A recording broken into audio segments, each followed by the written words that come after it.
Moment the iPhone 13 Pro Max hits the shelves, I'm going to be buying it for many, many reasons. And I also think it's a great phone for Uber drivers. Yes, it's expensive, but your safety, ladies and gentlemen, is worth every penny, right? And this particular phone really muscles it, really gets it together when it comes to shooting videos and photos, right? And videos and photos very often in our Uber business could be the difference between, getting activated again or remaining deactivated because the company wrongfully terminated you. So the way they tout this, the iPhone 13 wants to shoot your next feature film. YouTubers, I think this is the phone, especially for live feeds.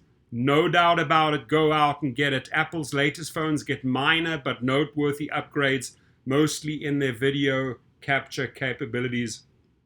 That is one of the main reasons I, as a YouTuber, will be buying it. But also to take photos and video footage, right? Because I'm driving around, I film road rage, I film this. You capture a lot of evidence. You see a lot of crap going on out there, especially on LA streets, right? So I'm excited to get it. I believe it hits the shelves around September the 24th. Just a little bit about this. I'm going to leave the link below.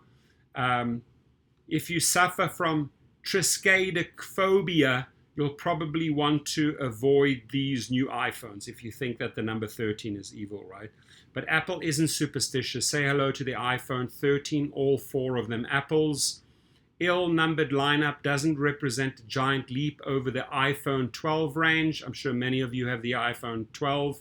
In fact, the iPhone 13 mini, iPhone 13, iPhone 13 Pro, and iPhone 13 Pro Max, which Apple announced at a virtual event from its campus today in Cupertino, California, refine every single aspect of their predecessors. The OLED displays are smoother, batteries last longer. I think that's a great one. How often do your batteries go down, right, as a driver?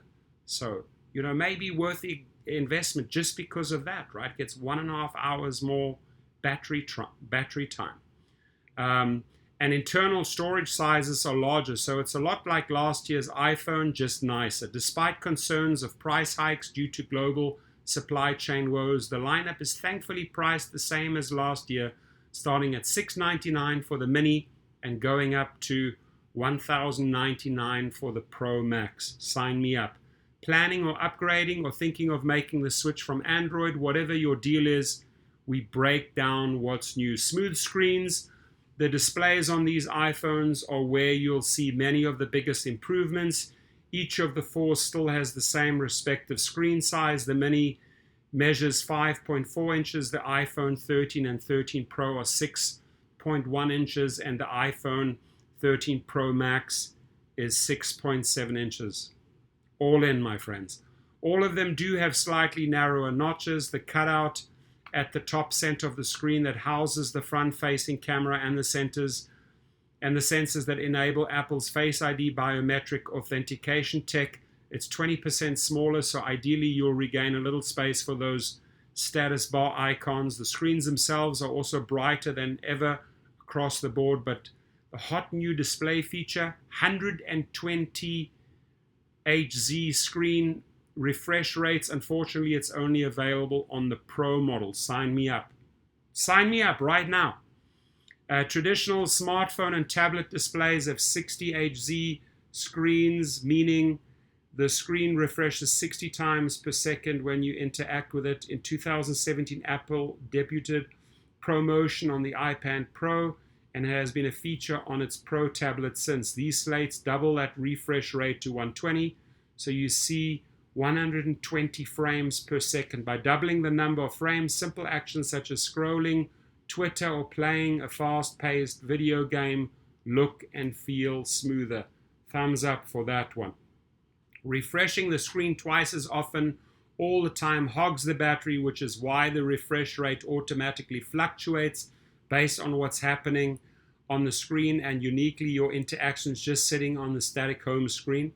The refresh rate will stay very low to conserve power doom scrolling on Instagram, it'll kick up and match the speed of your finger as it moves across the glass, up to 120Hz for the smoothest experience. Apple has also stuffed bigger batteries inside to help keep the lights on, though this also includes the iPhone 13 and the Mini. The 12 Mini suffered from poor battery life, but Apple says it'll now run an hour and a half longer, as will the iPhone 13 Pro. The iPhone 13 and iPhone 13 Pro Max lost 2.5 hours more than their respective predecessors. Hardware-wise, all of these iPhones use Apple's ceramic shield to protect the display and are IP68 water and dust resistant. As usual, the Pro lineup uses stainless steel, which is more durable than the aluminum in the iPhone 13 and Mini. Leave your message below if you're getting one. If you do, which color are you going to choose? I'm just curious, right? What is the main reason for buying a new phone? I told you mine. It's to make good videos, great pictures, battery lasts longer, as a YouTuber and driver.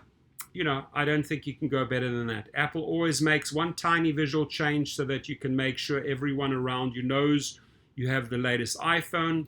With the base iPhone 13 and Mini, that identifier is with the camera system, which ditches the vertically stacked lenses in favor of a diagonal design. The other visual indicator is the new colors. They come in pink, blue, midnight, a buff champagne color called Starlight, and product red. The Pro models are available in graphite, gold, silver, and Sierra blue. I'll go for the graphite, the silver, or the Sierra blue. I'll check them against each other.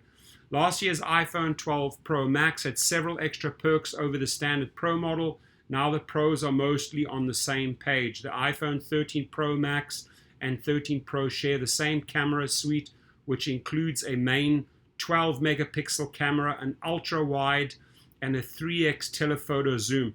This parity also includes the sensor shift stabilization technology Apple introduced last year. If you need a refresher, sensor shift keeps the camera sensor steady instead of the lens, which purportedly helps reduce micro movements made by your hands, thereby producing sharper low light photos. It's only available on the primary camera. Sign me up. The main camera on the iPhone 13 and i13 Mini also features sensor shift stabilization, and the sensor can capture 47% more light than last year, meaning your low light photos should be brighter and show less visible noise. It's going to be great making videos on the dark with that. For example, the ultra wide camera on the iPhone 13 Pro reportedly delivers a 92% improvement in low light, and the main camera sees a 2.2 times improvement. All three cameras also have night mode. Sign me up. The ultra wide on the Pro models now feature autofocus, which enables you to use them for macro photography. It's when you can put the camera sensor right up close to an object to pick up all the minute details, a feature increasingly common on affordable Android phones. One brand new feature is cinematic mode, which brings portrait mode to videos, blurring the background behind a subject. I'm excited about that.